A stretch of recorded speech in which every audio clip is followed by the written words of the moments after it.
জুলাই আন্দোলনে চট্টগ্রামে আহত হাসান চিকিৎসাধীন অবস্থায় থাইল্যান্ডে মারা গেছেন। বৃহস্পতিবার রাত 11টার দিকে তার মৃত্যু হয়। উন্নত চিকিৎসার জন্য গত 7 মাস থাইল্যান্ডে ছিলেন মোহাম্মদ হাসান। এ নিয়ে বিস্তারিত জানাতে চট্টগ্রাম থেকে আমাদের সাথে যোগ দিচ্ছেন সহকর্মী আহসান রিটন। মরদেহ কবে দেশে ফিরিয়ে আনা হবে পরিবারের পক্ষ থেকে কিছু জানা গেছে কিনা, আর প্রশাসনের পক্ষ থেকে কি ধরনের সহযোগিতা দেওয়া হচ্ছে পরিবারকে? এই ঈদে জামা জুতো অ্যাক্সেসরিজের ডিসকাউন্ট।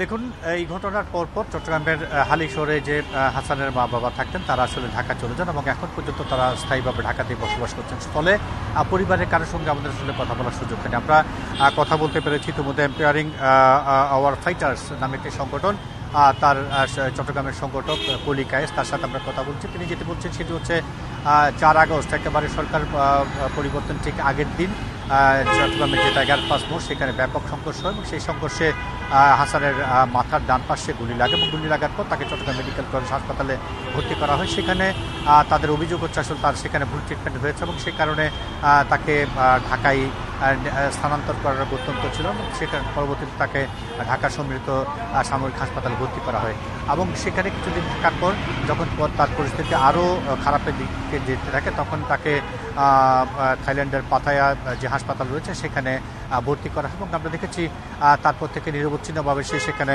চিকিৎসাধীন ছিল এবং গত 2 সেপ্টেম্বর তাকে ঢাকায় নিয়ে যাওয়া হয়েছিল। 25 নভেম্বর তাকে পাতায়া নিয়ে যাওয়া হয় এবং আমরা দেখেছি এরপরে গত 10 এপ্রিল তার শরীরে যে লাইফ সাপোর্টিং লাগানো ছিল সেটি তার অবস্থা কিছুটা ভালো হওয়ার কারণে 10 এপ্রিল তার লাইফ সাপোর্ট খুলে দেওয়া হয়, কিন্তু পরবর্তীতে তার অবস্থা আরও খারাপ হওয়ার ফলে তাকে 25 এপ্রিল তাকে আবারও লাইফ সাপোর্টে রাখা হয় এবং গতকালকে রাত 11:10 পাতায়ার যে হাসপাতাল সেখানে হাসান ইন্তেকাল করে। আমরা আসলে যেটুকু জেনেছি সেটি হচ্ছে হাসান ছিল পরিবারের একমাত্র সন্তান এবং সে 10ম শ্রেণী পর্যন্ত পড়াশোনা করেছে। এই ঘটনার পর আসলে তার পরিবার যে ঢাকা গেছে এখন পর্যন্ত ঢাকা থেকে চট্টগ্রাম ফিরেন এবং তারা ঢাকাতে অবস্থান করছে। আমরা এম্পায়ার আওয়ার ফাইটার্স নামে যারা কাজ করছে এবং সে সময় যারা আন্দোলনে রত ছিলেন তাদের সাথে কথা বলেছে। তারা বলছেন যে সেই সময় যারা এই ঘটনাগুলোতে আহত নিহত হয়েছিলেন তাদের একটি বড় অংশ হচ্ছে পেশাজীবী সংগঠন, পেশাজীবী লোকজন। তাদেরই একজন ছিল হচ্ছে হাসান। যেহেতু করোনার সময় তার পড়াশোনা ব্রেক হয়, সেই পরবর্তীতে আসলে তার পড়াশোনা করা হয় এবং সে কারণে যেহেতু তার মধ্যে একটা ছাত্রত্ব কাজ করেছে সঙ্গত কারণে এই আন্দোলনের সময় সেও আসলে আন্দোলনে সামিল হয় এবং 4 আগস্ট টাইগার পাস মোড়ে সে মাথায় গুলিবিদ্ধ হন। গুলিবিদ্ধ হওয়ার পরে তাকে প্রথমে ঢাকা এবং পরবর্তীতে থাইল্যান্ডের পাতায়া হাসপাতালে ভর্তি করা হয়। আমরা যারা এটি নিয়ে কাজ করছে তাদের সাথে কথা বলেছি। তারা যেটি বলছেন সেটি হচ্ছে আগামীকালকে সন্ধ্যা নাগাদ ঢাকায় হাসানের মরদেহ আনা হতে পারে এবং তারপর যেহেতু চট্টগ্রামে তার আর কিছু নেই, তার পরিবারের কেউ নেই সঙ্গত কারণে তাকে নোয়াখালীর যে সোনামুখী গ্রাম রয়েছে সেই গ্রামে নিয়ে যাওয়া হবে এবং সেখানেই তার যে দাফন সেটি সম্পন্ন করার একটি প্রক্রিয়া চলছে।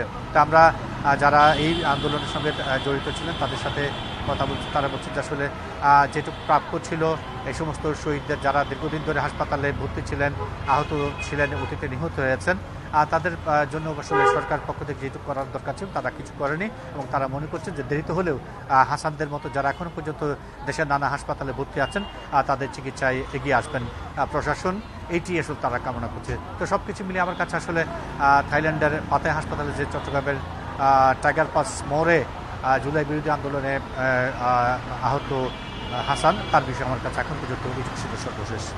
চট্টগ্রাম থেকে জানাচ্ছিলেন সহকর্মী আহসান রিটন।